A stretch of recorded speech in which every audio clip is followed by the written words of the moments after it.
सत साहिब बंदी छोड़ सतगुरु रामपाल जी भगवान की जय हो।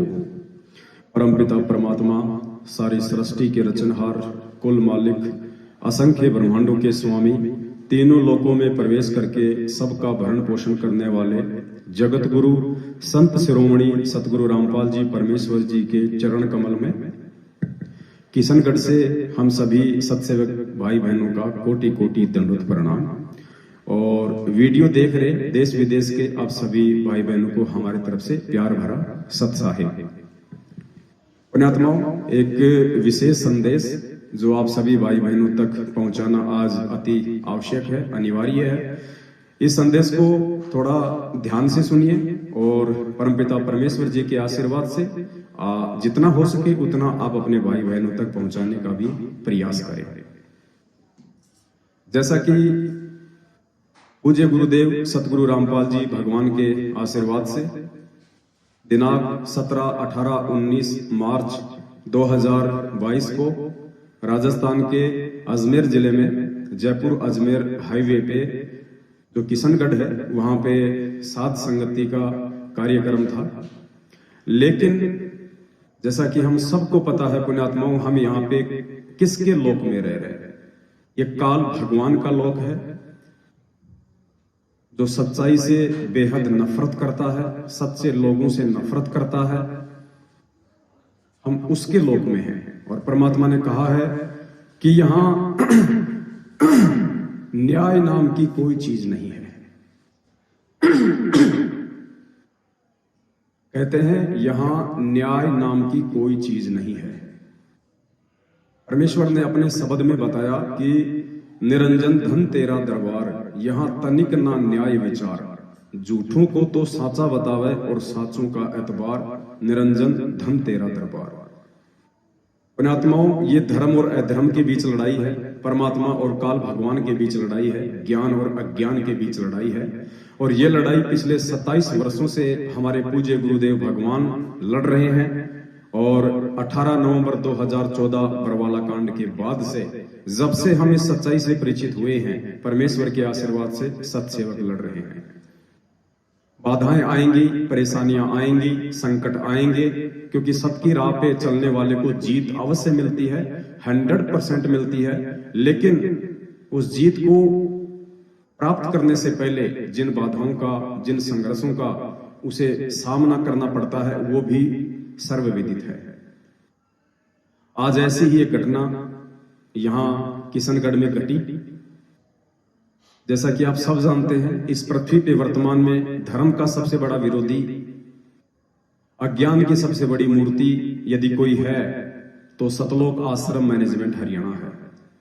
हर संभव इन लोगों का प्रयास यही रहता है कि यह धर्म की बेल जो परमेश्वर ने 1994 से बीज रूप में हम सत्सेवकों के अपने उस परमेश्वर ने अपने भक्तों के हृदय में डाली थी, वो ना फले, ना फूले, वो ना बढ़े। हर संभव 2014 से ये लोग प्रयास कर रहे हैं और आज इनके उसी कुप्रयास के चलते आज दिन में लगभग 12 बजे के आसपास भगत रामदेव दास जी हैं, इनके पास में फोन आया किशनगढ़ डिप्टी ऑफिस से। तो दास पवन दास, भगत रामदेव जी और विश्राम जी, जिनके नंबर किशनगढ़ साध संगति के एड्रेस के लिए पैम्पलेट में दिए गए थे, उनको डिप्टी ऑफिस में बुलाया गया। हम तीनों भाई दोपहर को डिप्टी ऑफिस में गए। वहां जाके हमने देखा कि डिप्टी ऑफिस के बाहर राजस्थान के स्टेट कोऑर्डिनेटर प्रकाश माड़ी, उनका सहयोगी बजरंग, हनुमानगढ़ टिब्बी से पवन और शंकर दास जी जो यहाँ अजमेर के नामदान संचालक हैं, और भी 5-10 व्यक्ति बैठे हुए थे। तो उनको देखते ही माजरा हम समझ गए कि हमें यहाँ पे क्यों बुलाया गया है। हमने गुरुदेव की शिक्षा पे चलते हुए, साधुता का परिचय देते हुए राजस्थान के स्टेट कोऑर्डिनेटर को हमने झुक के सत्साहिब किया, लेकिन उन्होंने कोई रिप्लाई नहीं दिया, उल्टा मुंह फेर लिया, कोई बात नहीं। और जो भगत बैठे हुए थे हमने उनको भी सत्साहिब किया, परमेश्वर के वचनों पे चलते हुए झुक के प्रणाम किया। उन्होंने कहा कि आप लोग भगत नहीं हैं। हमने कहा जी कोई बात नहीं है, हम अंदर चले गए। अंदर जाने के बाद हमारे को डिप्टी साहब के सामने पेश किया गया। हमारे से पहले वहां पे एक वकील बैठे हुए थे जिनको सतलोक आश्रम मैनेजमेंट हरियाणा सात संगति का कार्यक्रम रुकवाने के लिए लेके आया था। साथ में हनुमानगढ़ से जो पवन है वो बैठा हुआ था और राजस्थान के जोधपुर से लक्ष्मण दास के नाम से आप जिसे जानते हैं एलडी, जो वर्तमान में जयपुर नामदान केंद्र पे बैठता है, ये लोग बैठे हुए थे वकील के साथ में। तो डिप्टी साहब ने हमारे से कहा कि आप यहाँ कोई सत्संग वगैरह का कार्यक्रम करवा रहे हैं। हमने कहा जी हाँ, हम सत्संग का कार्यक्रम करवा रहे हैं। तो उन्होंने कहा कि आपके खिलाफ हिसार की जेल से एक लेटर आया है, आपके गुरुदेव का बताया जा रहा है, जिसमें एक कहा गया है कि ये लोग मेरे नाम और मेरी फोटो का प्रयोग ना करें और मेरे नाम से यदि ये कोई सत्संग करते हैं तो इनके ऊपर कानूनी कार्यवाही हो। तो हमने कहा कि साहब इसकी क्या प्रमाणिकता है कि ये लेटर हमारे गुरुदेव का है, हम क्यों माने इस बात को। तो उन्होंने कहा कि इसकी मैं जांच करवाऊंगा और जब तक मैं इसकी जांच नहीं करवा लेता हूं तब तक आप यहाँ पे कोई भी कार्यक्रम उनके नाम से नहीं कर सकते। तो पुण्यात्माओं, ये तो हुई एक कानूनी बात। और उसके बाद हम डिप्टी साहब के सामने कुछ नहीं बोल सकते थे क्योंकि कानून के दायरे में हमें भी रहना है। परमेश्वर ने हमें जो शिक्षा दी है हम उनका विरोध नहीं कर सकते। हमने उनको सहमति दे दी। बाकी फिर थोड़ी बहुत बात हुई जिसमें रामदेव भगत जी खड़े हुए और बड़े प्यार से उन्होंने डिप्टी साहब से आग्रह किया कि डिप्टी साहब, हम यहाँ पे एक धर्म का काम कर रहे हैं, हम भी उसी गुरु के शिष्य हैं जिस गुरु के ये आपके सामने बैठे हुए महानुभाव हैं। उनके सामने ही कहा भगत जी ने कि डिप्टी साहब, ये लोग वही लोग हैं जिनकी वजह से आज हमारे गुरुदेव जेल में हैं और ये लोग अच्छे लोग नहीं हैं जो यहाँ पे होने जा रहे इस धर्म के काम में व्यवधान डालने के लिए आ गए। दास का नंबर आया। दास ने भी बड़ी विनम्रता से डिप्टी साहब से कहा कि साहब, जब से हमारे गुरुदेव जेल गए हैं 2014 बरवाला कांड के बाद, उसके बाद से उनका एक भाई है महेंद्र उर्फ मोहनलाल जो वांटेड है, भगोड़ा घोषित है। सीधे शब्दों में कहा, हम जो कहेंगे वही आपको बताएंगे, इसके सिवा एक शब्द भी इधर उधर का नहीं बोलेंगे। तो दास ने कहा कि इनका एक भाई है हमारे गुरुदेव का जिसका नाम महेंद्र है, उसने अपना नाम मोहनलाल रखा हुआ है पुलिस प्रशासन के भय से, और जो 2014 से वांटेड है, देशद्रोह के मुकदमे में, मर्डर के मुकदमे में भगोड़ा घोषित है। हमारे गुरुदेव का एक लड़का है वो भी भगोड़ा घोषित है, हमारे गुरुदेव का दामाद है वो भी भगोड़ा घोषित है।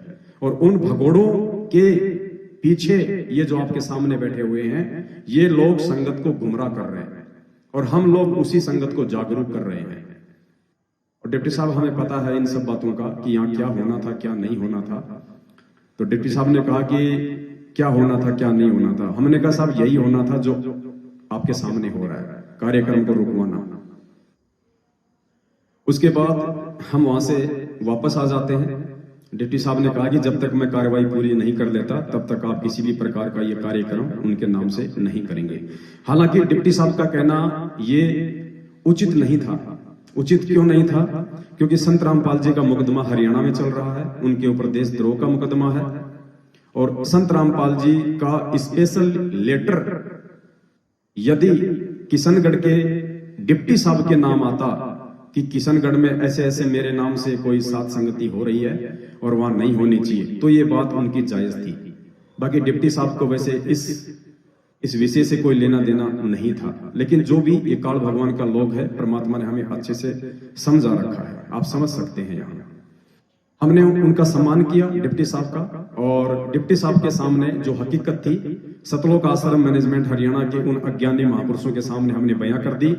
उन लोगों के मुख से उफ तक नहीं निकला, नीची गर्दन करके वो बैठे रहे जब तक हम बोलते रहे। और उसके बाद हम वहां से निकल के आगे, पीछे से वो भी चले गए। हमें दोबारा डिप्टी साहब ने फोन करके बुलाया अपने स्टाफ के माध्यम से, हम फिर गए। फिर डिप्टी साहब ने हमारे को कहा कि आप यदि प्रोग्राम करना चाहो तो आपको एसडीएम से परमिशन लेनी पड़ेगी। उसके बाद शाम को एसपी ऑफिस से और यहाँ का जो थाना है जो किशनगढ़ का गांधीनगर, वहां से बीट अधिकारी का फोन आता है रामदेव भगत जी के पास में, उनको ऊपर से आदेश थे कि जहां पे सत्संगति होनी है उसकी लोकेशन चेक करो, क्या व्यवस्था है क्या नहीं है। बीट अधिकारी के साथ में रामदेव भगत जी की भक्तिमती चिंता दासी दोनों गए, उनको दिखाया, सारी रिपोर्ट दे दी। एसपी ऑफिस से फोन आया, वहां भी रामदेव भगत जी ने जो स्थिति थी वास्तविक उनको बयां कर दी, बरवाला कांड से लेके आज तक की। तो पुण्यात्माओं, कुल मिला के जो घटना यहाँ जो घटी है, आप समझ सकते हैं कि काल भगवान इस धर्म के काम को ना होने देने के लिए किस प्रकार से हाथ पैर मार रहा है, कितना वो प्रयासरत है। और हम उस परमेश्वर के बच्चे हैं जो ना कभी कानून तोड़ता है, ना कभी कानून तोड़ने की बात अपने बच्चों को सिखाता है। खुद गुरुदेव ने कहा है कि जब वो परमात्मा इस पृथ्वी पे आता है तो एक नेक नागरिक की भूमिका निभाता है। तो कोई दिक्कत नहीं पुण्यात्माओं, आप सब सच्चाई से वाकिफ हैं और परमेश्वर ने हमें अच्छी तरह से अपने सत्संगों में भगत और राक्षस के विषय में बता रखा है कि राक्षसों के कोई अलग से सींग नहीं हुआ करते, राक्षसों के अलग से कोई दांत बाहर नहीं निकले होते हैं, जैसा कि हम लोग टीवी सीरियल में देखते हैं। ये और बात है कि पहले के युगों में लोग अपनी मायावी शक्तियों से इस प्रकार का सवांग कर लिया करते थे, क्योंकि परमात्मा ने बताया कि भक्ति में सिद्धि ऐसी चीज होती है, उससे आप अपने सिर में सींग भी लगा सकते हो, आप अपने मुंह में दांत भी निकाल सकते हो बड़े बड़े, आप अपने शरीर पे पूंछ भी लगा सकते हो, आप नीचे इंसान और ऊपर जानवर का सिर भी लगा सकते हो। ये एक आध्यात्मिक विषय है, लेकिन परमात्मा ने एक सत्संग के माध्यम से हमें बहुत अच्छे से समझाया है कि इस पृथ्वी पे राक्षस कौन है और मेरे भगत कौन है। गुरुदेव ने जिंद के सत्संग में कहा कि ये राक्षस क्यों बने। गुरुदेव ने कहा कि पहले एक ही गुरु के शिष्य थे ये ऋषि मुनि और राक्षस, जो आगे चल के राक्षस कहलाए। क्यों? क्योंकि एक ही गुरु के शिष्य थे, जो अच्छी आत्मा थी, वो मर्यादा में रही, वो अपने धार्मिक यज्ञ अनुष्ठान करती रही, अपने गुरु के वचनों में चलती रही। लेकिन कुछ व्यक्ति अपने गुरु को वचन को तोड़ते रहे, साथ में वो भक्ति भी करते रहे और मांस शराब और अन्य जो कुकर्म थे वो भी वो करते रहे। तो परमेश्वर ने बताया कि भक्ति करने से उनमें शक्ति आती चली गई और कुकर्म करने के चलते उनमें दुर्बुद्धि आनी शुरू हो गई, जिसके चलते उन्होंने अपने ही उन गुरु भाइयों की यज्ञों को विध्वंस करना शुरू कर दिया। वो ऋषि मुनि जो पहले उन्हीं के गुरु भाई थे, जब वो कोई धार्मिक यज्ञ अनुष्ठान करते थे तो वो लोग जो मर्यादा तोड़ के राक्षस की उपाधि प्राप्त कर चुके थे, वो लोग उनके अनुष्ठानों को विफल करने के लिए हर संभव प्रयास करते थे, उनको खंडित करते थे। तो गुरुदेव ने कहा कि वही एक ही गुरु के शिष्य आगे चल के जो मर्यादा में नहीं रहे वो राक्षस कहलाए।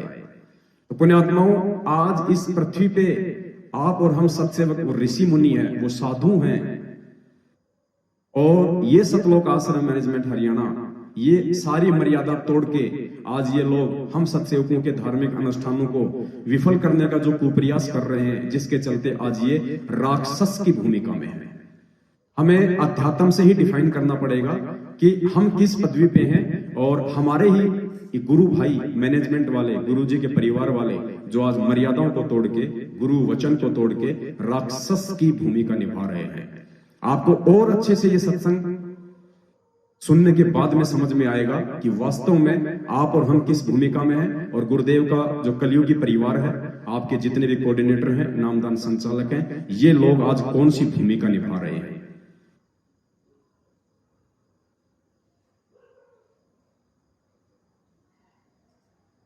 महल का भेद मैरवी को कहना, जो असली वस्तु है किसी एक आध कोई जो आपका खास मैरवी से सारे हो जाओ उनको बताना। महल का भेद मैरवी को कहना, ये जग जान ठगा ठग है। ये राक्षस क्यों बने थे? एक गुरु से नाम लिया, साधना दोनों ने कर ली, जो गुरु की फटकार को नहीं उठ सके वो विमुख होकर के राक्षस रूप में आ गए, उनकी निंदा शुरू कर दी और उनके भक्तों के साथ द्वेष करना शुरू कर दिया। सिद्धियां दोनों में होगी थी भक्ति से। राक्षसों में ऐसी सिद्धि बताते हैं, आकाश में उड़ जाया करके वहां से बाण छोड़ दिया करते थे, आग लगा दिया करते थे। लेकिन प्रभाए राक्षस जब तक गुरु पद मर्यादा से हम विमुख हो जाते हैं, मनमुखी जीव पार नहीं होते। तो इसी प्रकार सतगुरु महाराज कहते हैं, धर्मदास तो लाख दुहाई और ये सार शब्द कहीं बाहर नहीं जाए। आम व्यक्ति को नहीं बताना कि ये राक्षस रूप में आ जाओगे, क्योंकि काल गेल रहे से यहां तक प्रमाण दिया कबीर साहब ने कि कमाल नाम का जो लड़का जीवित किया था और उसको नाम बता दिया, सतनाम तक उसको दिया, सार नाम तक दे दिया, पर सार शब्द नहीं दिया। आखिर में वही विमुख हुआ और सतगुरु का दुश्मन हुआ। वो कमाल नाम का पुत्र भी जो सतगुरु के साथ और सेवा किया करता था दिन रात, आखिर में वो काल का एजेंट सिद्ध हुआ। कबीर साहब ने बता धर्मदास को कि धर्मदास वो कमाल भी एक काल दूत में हमारे साथ आया था। तो यहाँ पर महाराज कहते हैं कि खोखापुर के काग मिले दिन दो ही रे, अरबों में कोई हंस हमारा कोई रे। ये खोखापुर काल के जीव हैं, 2 दिन हमारे साथ लगेंगे, 4 काम सिद्ध हो जाएंगे तो वाह वाह ना होंगे तो कुएं में पड़ोगे। तो इसी प्रकार वो खोखापुर के काग मिले दिन दो ही रे, अरबों में कोई हंस हमारा कोई रे। तो यहाँ बंदी छोड़ कहते हैं करुणा रमन आदि अंत सब नहीं निवासा, तब नहीं दूसरे हते हवासा, तो 3 राम राजा कह दीना और सकल जीव आपन कर लेना। 3 नाम, सतनाम जो आपको बता रखा है वो सांस का शब्द, उसके बाद सार नाम, ये तीनों नाम राजा को दे दिए थे। तो पुण्यात्माओं, आपने परमपिता परमेश्वर जी के श्रीमुख कमल से भगत और राक्षस के विषय में समझ लिया होगा और आपको अच्छे से पता चल गया होगा कि आज इस पृथ्वी पे काल के दूत बनके राक्षस की भूमिका आपके अपने वो गुरु भाई निभा रहे हैं जो गुरु वचन को तोड़ के जो है आज सतलोक आश्रम मैनेजमेंट हरियाणा के नाम से जाने जाते हैं, आपके कोऑर्डिनेटर और नामदान संचालक के नाम से जाने जाते हैं। एक समय परमात्मा ने बताया कि विश्वामित्र जी एक यज्ञ कर रहे थे और जब वो यज्ञ सफल होने को आई तो राक्षस लोग उस यज्ञ को विफल करने के लिए उसमें व्यवधान डालने लगे। बाकी के जो ऋषि मुनि थे उन्होंने कहा कि विश्वामित्र जी आपके पास तो बहुत बड़ी बड़ी सिद्धियां हैं, आप इनको भस्म क्यों नहीं कर देते, इन राक्षसों को आप इनको मार क्यों नहीं देते। तो विश्वामित्र ने कहा कि नहीं भाई, मेरे पास में सिद्धि है, मेरे पास में सब कुछ है, लेकिन जो यज्ञ हम ये कर रहे हैं इस यज्ञ के कुछ नियम हैं और इस यज्ञ के नियमों के अनुसार हम इनको किसी भी प्रकार की कोई चोट नहीं पहुंचा सकते हैं। तो पुण्यात्माओं, आज वो विश्वामित्र जी वाली जो स्थिति है गुरु वचन में बंधे होने के कारण हम सत्सेवकों की हो रही है। हम अपने गुरुदेव की मर्यादा किसी भी सूरत में नहीं तोड़ सकते, चाहे हमारा शीश जाए, चाहे हमारे को देश निकाला दिया जाए। हमारे लिए सबसे सर्वप्रथम चीज है गुरु मर्यादा, गुरु वचन, गुरु जी के नियम, गुरु जी के उपदेश। उनको तोड़ के हम अपने गुरु जी के जो है नजरों में नीचे नहीं गिरना चाहते। पुण्यात्माओं, आप समझ गए होंगे कि जो किशनगढ़ में सात संगति होने वाली थी अब वो सात संगति नहीं हो पाएगी।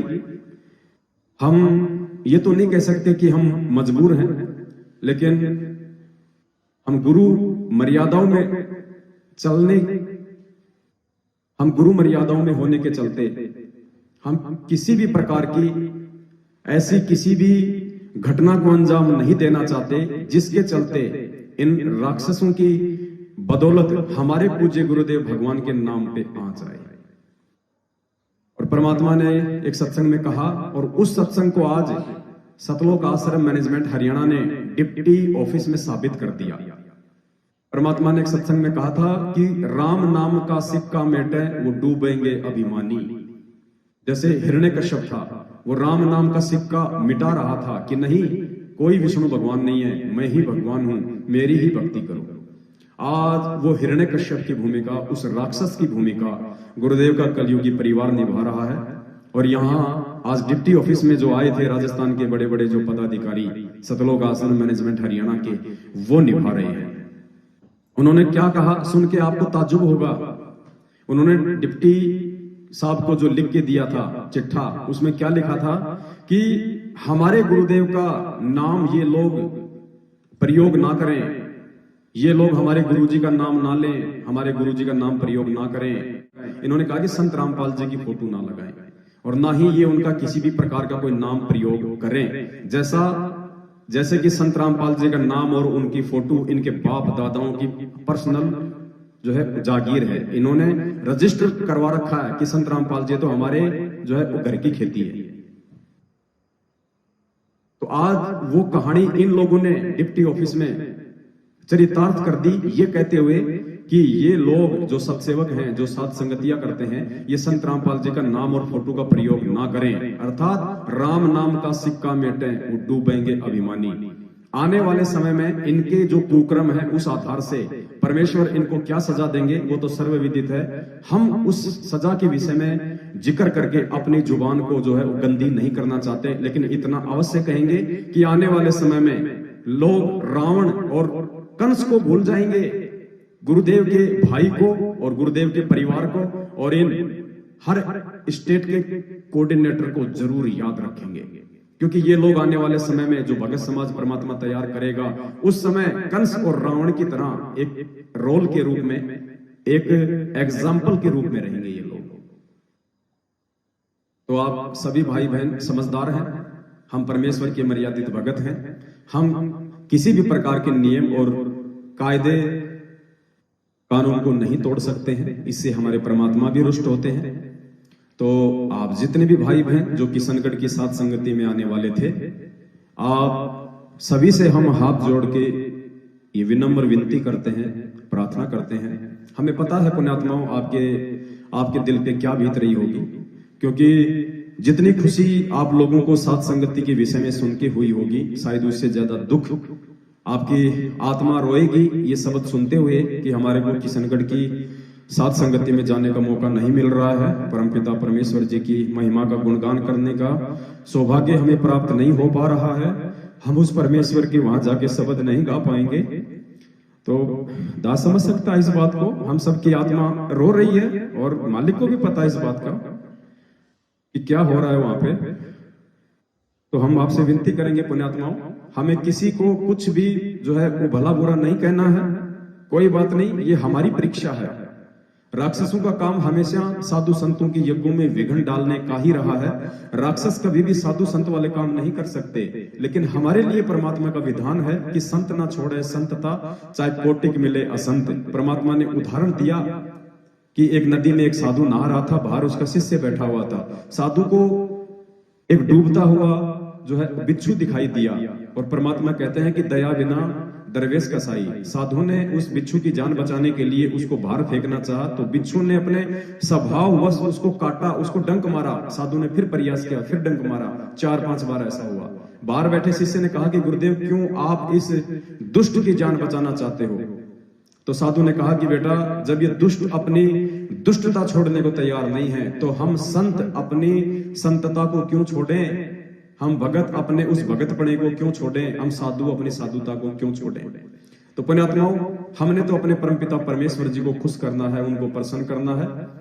बेहद आपको ये सुन के बहुत ज्यादा आपकी आत्मा रोएगी, हमें पता है इस बात का, लेकिन ये हम सबकी परीक्षा है। और हाजिरी तो हमारी लग गई, हाजिरी तो हम सबकी लग गई, चाहे हम यहाँ ना पहुंचे ये और बात है, लेकिन हाजिरी परमात्मा ने हम सभी भाई बहनों के अपने चरणों में लगा दी है। तो आप जहां भी हैं वहां से आप जी वापस हो सकते हैं। और जो भाई अभी अभी अपने घरों से सात संगति के लिए नहीं चले हैं, उनसे भी हाथ जोड़ के प्रार्थना है कि आप जी अपने घर पे ही परमपिता परमेश्वर जी को भोग लगाएं और मालिक के वहीं पे जो है गुणगान करें, क्योंकि आने वाला समय तो पुण्यात्माओं आप और हमारा ही है। पूरे विश्व में भक्तों का डंका बजेगा, पूरे विश्व में साधुता का जो है वो परचम लहराएगा।